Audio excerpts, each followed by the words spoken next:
90.1 NBC FM, and I've got Tita on the line at the moment to shoot Tita. Now I've got Daniel on the line at the moment. She's going to talk about Tita, but I'll just have to wait for a moment. I'll just put a sponsorship on and we'll come straight back to Daniel. This is our 90.1 NBC FM community notice board, keeping you in touch with helpful and friendly services in our community. Custom Designs lead the field in Australian-made furniture. From lounges, dining tables, furniture and much, much more. All made to your own specifications, colours and fabrics. Yeah, station sponsor Custom Designs. Furniture is located at Caringbah Home Centre on Tarrant Point Road, Caringbah. But that's not all, because Custom Designs is now offering a 20% discount off retail price to you, our listener. Just mention this radio advertisement to cash in for quality at Custom Designs at Caringbah Home Centre without delay. Check them out online, customdesignfurniture.com.au. Bardella Business Forms is a family-owned business with over 58 years of combined experience in the printing industry, supplying every form for every form of business. Guaranteed quality, reliability, competitive pricing and nationwide delivery. Sponsor BBF is your single source giving you the complete solution. For all inquiries, phone Melissa on 9547 2544. When road disaster strikes, book your car in at Neil Thompson Smash Repairs, Roberts Avenue, Mortdale on 9580-9877 right away. Not only will you benefit from superior workmanship, you'll get a courtesy car for your personal convenience while your car is being expertly repaired. At Neil Thompson's, they care. Even the rental of a special purpose wheelchair vehicle can be arranged if required. Only at the premises of station supporter Neil Thompson can you get this kind of consideration, and that's just for starters. Call Neil Thompson 9580-9877. If you want to post a note on the community notice board, call 90.1 NBC FM on 9534 2888 for details, or just to check a number. This has been another 90.1 NBC FM service to our special community. Good afternoon. Now we're going to hear about Tita's story, and I've got Danielle, who's the author of the books. And I say books, she's written a few books about it. Good afternoon, Danielle. Hello, John. How are you? Very good. Just a few little hiccups we're having here at the moment, but that happens everywhere. You had them in your book writing and printing and things. But tell me about the story of Tita. It's an interesting... I've heard it before, but tell our listeners about the way you wrote the stories about Tita. Well, Tita's my dog, and I decided to write a book between the bond a dog had with its owner through a dog's point of view.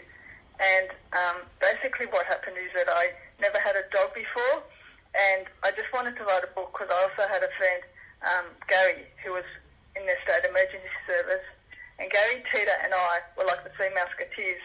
So I wanted to write a book and dedicate it to Gary and share the bond we had with others, and share the times that we've been through, good times, bad times, happy times, sad times, so it would help others in a small way. Tita's a cross Staffordshire Terrier red cattle dog, and I had her from when she was 6 to her senior years, but the story's about from when she was a pup to her when she passed away. And I know Gary, or I did know Gary. Gary passed away as well, but it's a great story. How many books have you written about that? This is my first book. It took me 8 years to write. I wasn't a good English person. I wasn't good at English at school. I did 2 general English. I couldn't write an essay. I was failed comprehension. I even failed English possibly at the HSC. But I could, I used to write letters, or I was good at spelling and grammar. So if I could do something like that, anyone can write anything. Well, as I said, you've written one about Tita, but you are writing another one, aren't you? I'm in the midst of writing another one. It's a totally different one. It's more of a personal book, close to my heart, rather than from a dog's view. It's from my view. Okay, now, you had the dog from 6 months or 6 weeks? I had her from when she was 6 years old, and she died at just over 17 years old. Yeah, that's a long time for a dog. That would be equivalent to what about for a human about in their 80s, wouldn't it? Oh, possibly, maybe longer. I mean, some people say you times it by 7, and other people say you don't, the older it is. There's all different calculations, but I'd say, she was an older senior person. 80s, 90s, that type of age. It was a crossbreed, as you say, and but you were quite attached to it. How were the days with Gary and Tita and yourself, when you said you went through good times and hard times, tell us about the good times. Well, we had good times. Tita used to come and we discovered some things like Tita would whistle. We didn't know that she responded to whistling, but would take her to the vet, for example, and Gary would whistle because I didn't have a car, so Gary, if I needed something, Gary would come over and help me take her to the vet. And when we took her to the vet and we pulled up, Gary started whistling, and then Tita jumped from the boot into the middle, into his lap. And that's when we discovered that besides calling her name for her to come, she responds to whistling. Very good. Now, you had spoken at the Revesby Writers Club a few weeks ago. What response did you get from that?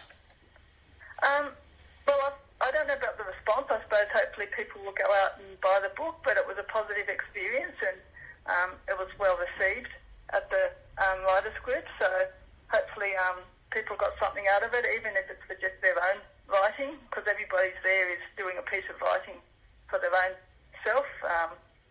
And some people have had books and other people just have different bits and pieces. So it was interesting to listen to everybody's writing and how the styles are and what the topics were. Did you find it difficult to write about that topic of a dog? I found that it was difficult because I'd never written a book and I didn't know how to write a book. I attended a course called Write Your Book in a Weekend, and I literally thought you could write your book in a weekend, and I didn't know about the things of describe, not tell. I used to say, Tita did this or I did that without describing a scene. I put my past tenses and my present tenses all over the place. I'd repeat myself. So all that kind of thing. And you had to name your chapter. So there's all these procedures you have to follow in writing a book, which I learnt on the way. Did it cost very much to put it to print and make it available? If I was self-publishing, it costs more because I'm paying for the cost. But if you're finding it through a publisher, they're the ones that are investing in your book. So it doesn't cost you anything for them to go to the book, change the cover, redesign it, because they're redesigning it for the whole world, not just for you, and not just for your small audience, say in Australia. In Australia, for example, we use the word mum, but in America it's M-O-M, and someone else might say mama. So generically they'd put the word mother, where I'd put the word mum. So there's little tweaks like that I have. They wouldn't know about a cross-Staffordshire Terrier, red cattle dog. So they put a generic picture that's similar to that, so that people can relate to a dog rather than the breed. I see. Well, so you're learning a lot about things like that. You are learning as you publish a book. Yes, you certainly are. That's for sure. Now, what's the next one going to be about? A personal situation, is it? So hang on. Is it dropping out or?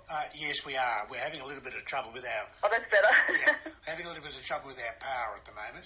But anyway, the next book you're putting together, it's a personal situation, is it? Yeah, it's a personal level. It's based on my life experiences of a personal nature at this stage.